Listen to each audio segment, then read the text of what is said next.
আমি বাঁশি শুনে ঘরে রইতে নারী, বাঁশি শুনে ঘরে রইতে নারী, আমি আবার বাদিনীর ঘরে বসত করি, বাদিনীর ঘরে বসত করি। বাঁশি শুনে আবার ঘরে রইতে নারী, বাঁশি শুনে ঘরে রইতে নারী। ললিতা বাঁশি শুনে ঘরে রইতে নারী, বাদিনীর ঘরে বসত করি, আমি কৃষ্ণ দর্শনে যেতে নারী, আমি আবার জাতিতে নারী। বলতো সখী এখন আমি কি বা করি? রাহারি সখী ললিতা বলেন, হারাই তুই যাবি কৃষ্ণ দর্শনে, তা অত চঞ্চলা কেন রাই, চঞ্চলা কেন রাই, চঞ্চলা কেন রাই, চঞ্চলা কেন রাই, যাবি কৃষ্ণ দর্শনে চঞ্চলা কেন রাই, যাবি কৃষ্ণ দর্শনে আয় সাজায়ে দি রাই, যাবি কৃষ্ণ দর্শনে আয় সাজায়ে দি রাই, যাবি কৃষ্ণ দর্শনে আয় সাজায়ে দি রাই, যাবি কৃষ্ণ দর্শনে চঞ্চলা কেন রাই। হারে সখী তোরা কোন সাজে সাজাবি রে? আমি যে আমার প্রতি অঙ্গে আমার বধূকে অঙ্গের ভূষণ করে করেছি, ওরে কাজে কি ভূষণে আমার, কাজে কি ভূষণে, কাজে কি ভূষণে আমার, কাজে কি ভূষণে, কাজে কি ভূষণে আমার, কাজে কি ভূষণে, কাজে ভূষণে আমার, কাজে কি ভূষণে। আমার মন যে করে শ্যামের তরে পরাণে তা জানে, করে শ্যামের তরে পরাণে তা জানে, মন মনায় আর মানে না রে, মন মনায় আর মানে না রে, মন মনায় আর মানে না রে, মন মনায় আর মানে না রে, ভিতরে কেমন কেমন করে মন মনায় আর মানে না রে, ভিতরে কেমন কেমন করে চলে যায় গদির দর্শনে, কেমন কেমন চলে যায় স্বামীর দর্শনে, ভিতরে কেমন কেমন করে মনে মনায় আর মানে না রে। আমার মন মানার মানছে না, তোরা আমাকে কোন সাজে সাজাবি রে? রাধারানী বললেন, দেখ আমার ভূষণ কি কি জানিস? বলি শোন, আমার নয়ন ভূষণ শ্যামে দর্শন, নয়ন ভূষণ শ্যামে দর্শন, নয়ন ভূষণ শ্যামে দর্শন, নয়ন ভূষণ শ্যামে দর্শন, শ্রবণ ভূষণ গুণে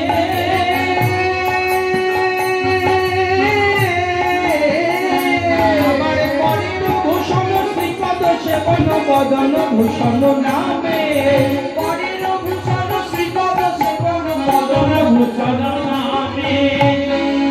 রাধারানী কি বলছেন গো? একটু লক্ষ্য করে দেখো মা, এটাই আমাদের জীব শিক্ষা। বলছে না যে দীক্ষা নিয়েছ? বলে হ্যাঁ। শিক্ষা নিয়েছ? নাও নেই। তাহলে শোনো আমার গুরুদেবের কথা, শিক্ষা মন্ত্র নাই, শিক্ষার কোনো মন্ত্র নাই। শিক্ষা কি না, প্রতি পদে গুরুজন যে উপদেশ দেন সেটাই হলো শিক্ষা। কেমন? রাধারানী দিলেন শিক্ষা, বলেন নয়ন ভূষণ শ্যাম দর্শন। আমাদের নয়নের একটাই ভূষণ, কি করা না, গোবিন্দকে দর্শন করা। প্রতি পদে শ্রবণের একটাই ভূষণ, তার গুণকথা শ্রবণ করা। করের একটাই ভূষণ, দুটি বাহু দিয়েছেন, কর দিয়েছেন কি করতে? দু হাতে পয়সা ইনকাম না, সে তো অনিত্য ধর্মা, আজ আছে কালকে নাই। দেহের যদি একটা কিডনি নষ্ট হয়ে যায়, তার থেকে আর একটা যদি নষ্ট হয়, তখন কোটি কোটি টাকা খাওয়া, সারা জীবনের কামাই এক কিডনিতে নিয়ে চলে যাবে। তাহলে এই সমস্ত অনিত্য ধন, যদি ধন পেতে হয় আমার গোবিন্দ ধনকে পেতে হবে, কৃষ্ণ ধনকে পেতে হবে। করের ভূষণ শ্রীপদ সেবন, গোবিন্দের সেবা করা। আর বদনভূষণ নামে, বদনের একটাই ভূষণ, সেটা হলো নাম। জগতে আর কিছুই ঔষধি নাই মা। মহাজন বললেন আচার খাইলে অরুচি সারিবে, অরুচি সারিবে, বাড়িবে আনন্দ, বাড়িবে আনন্দ, প্রেমানন্দ, তবে সে জানিবে হরিনাম মহৌষধি ফল।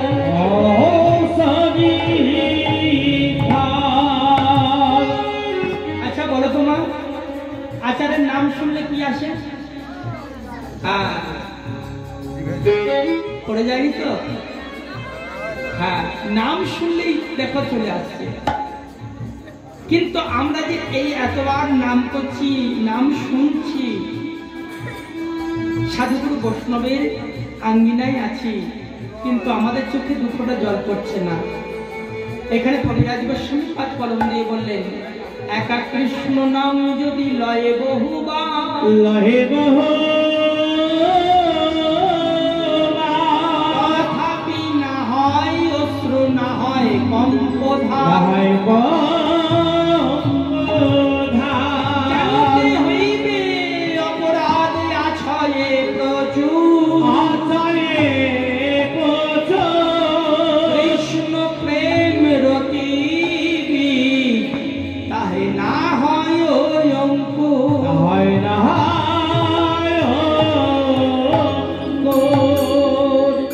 আর কি বললেন? রাধারানী বললেন, অন্তর্ভূষণ শ্যাম প্রেমমণি যিনি মনোমথ রাজে, হৃদয় ভূষণ শেখর পল্লব কুচ কলসের মাঝে।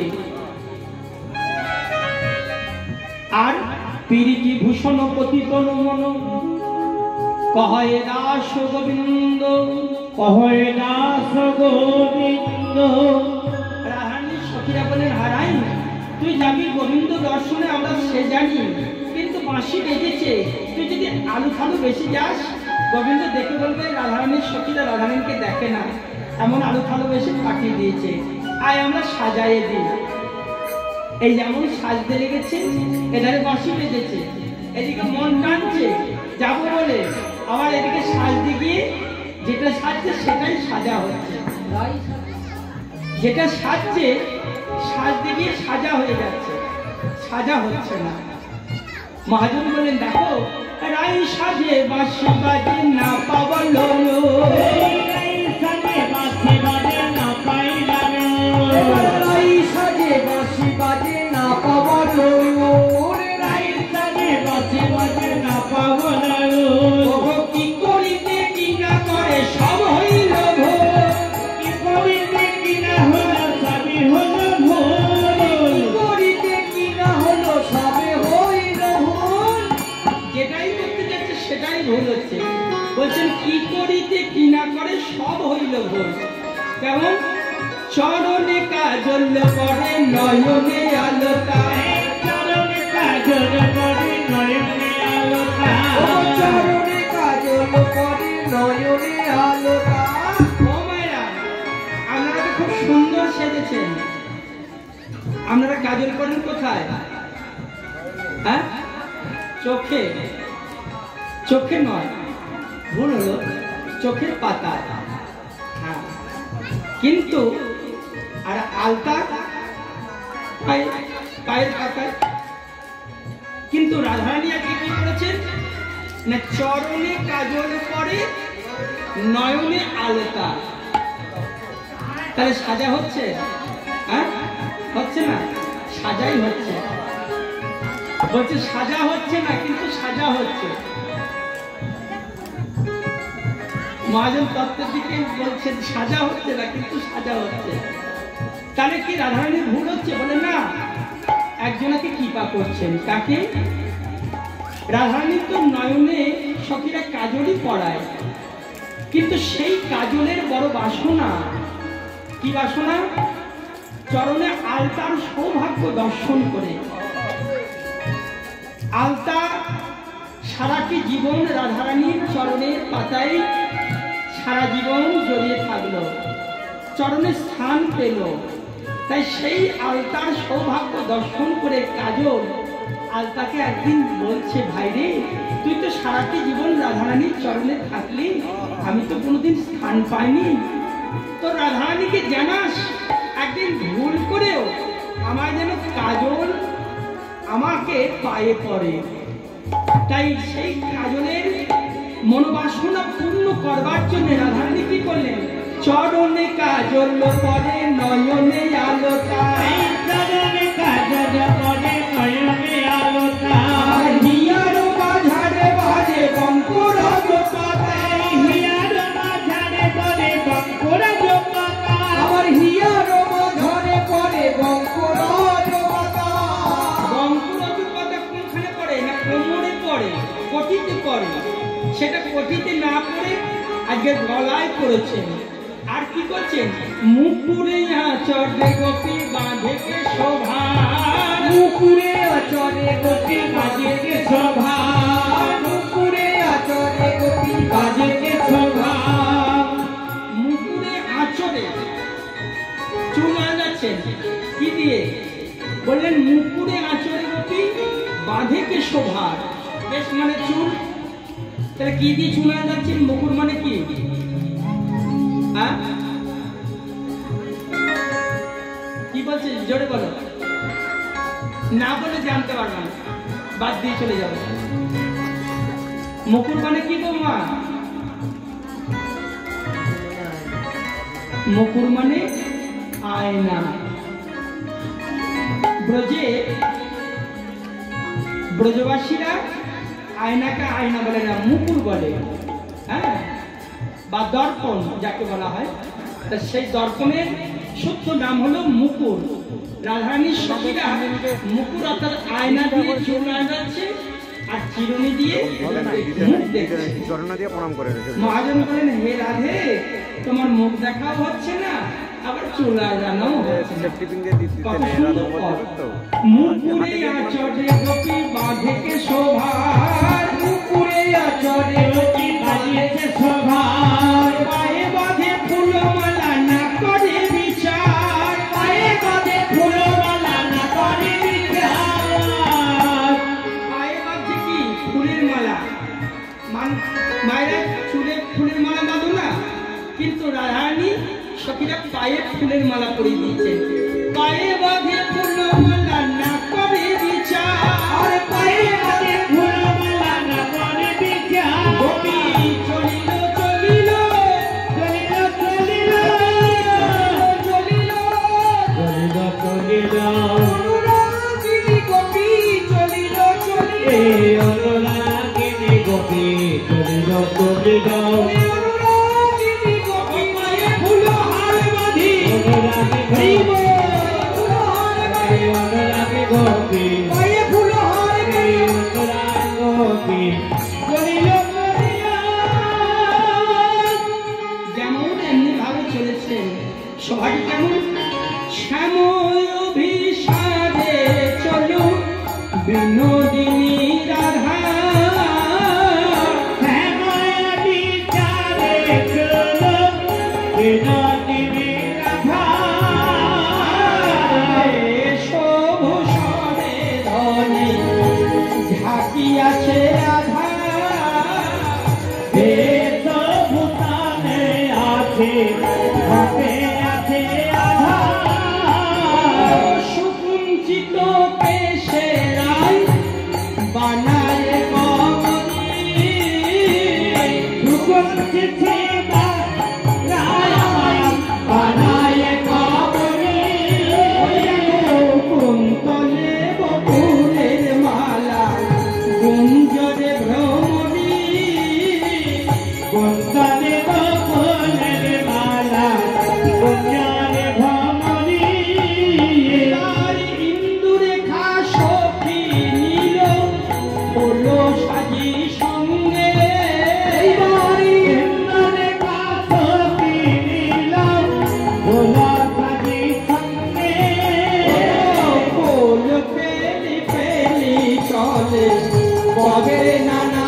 দোলে ফেলে ফেলে চলে পথে নানা রঙে ফুলো ফেলি ফেলি চলে পথে নানা রঙে।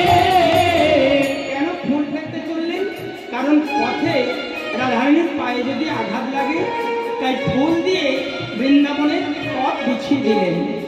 রাধারানী কি করলেন? ফুলের উপরে ধনী পদ দিয়া যায়, ফুলের উপরে ধনী পদ দিয়া যায়, ফুলের উপরে ধনী পদ দিয়া যায়। কত দূরে কুঞ্জ বন প্রিয় সখীরে শোধায়, কত জনে পুণ্যগণ লোকের সোনায়, কত দূরে রে কত দূরে রে আর যে আমি চলতে নারী, কত দূরে রে আজকে আমি চলতে নারী, ললিতায় বিশাখায় আজকে আমি ললিতায় বিশাখায় আজকে আমি চলতে নারী, ললিতায় বিশাখায় আজকে আমি চলতে নারী, কত দূরে রে হেন কালে নিকুঞ্জেতে অন্ধ পাইয়া, হেন কালে কৃষ্ণ একের বন্ধ পাইয়া, বৃন্দাবনে প্রবেশিল রাই শ্যামের জল দিয়া, বৃন্দাবনে প্রবেশিল রায় শ্যাম জয়তিয়া, জয় শ্যামের জয়, শ্যামের জয়, শ্যামের জয় শ্যামের জয়, বাদিনী নাই বাদিনী নাই, শ্যামের জয়, শ্যামের জয়। এখানে বাদিনী নাই, শ্যামের জয় শ্যামের জয়, রুনু ঝুনু রুনু ঝুনু নকুরের সারা, রোনো ঝোনো রোনো ঝোনো অপরের সারা, নাগর উঠিয়া বলে রাই এলে পারা, সাগর উঠিয়াইলে আইল পারা।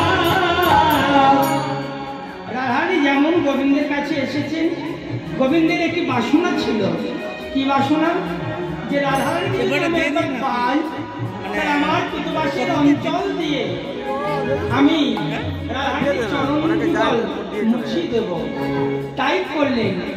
নিজ পিতবাসে কৃষ্ণ পদ ধুলা ঝাড়ে, নিজ পিতবাস ছিল পদ ধুলা ধারে, নিজ পিতবাসে কৃষ্ণ পদ ধুলা ঝাড়ে, প্রিয় পিতবাস ছিল পদ ধুলা ধারে, ললিতা মুখে হাসে কুন্তল তারে আরে, বলে তার চোখে হাসে কুন্তল তারে আরে,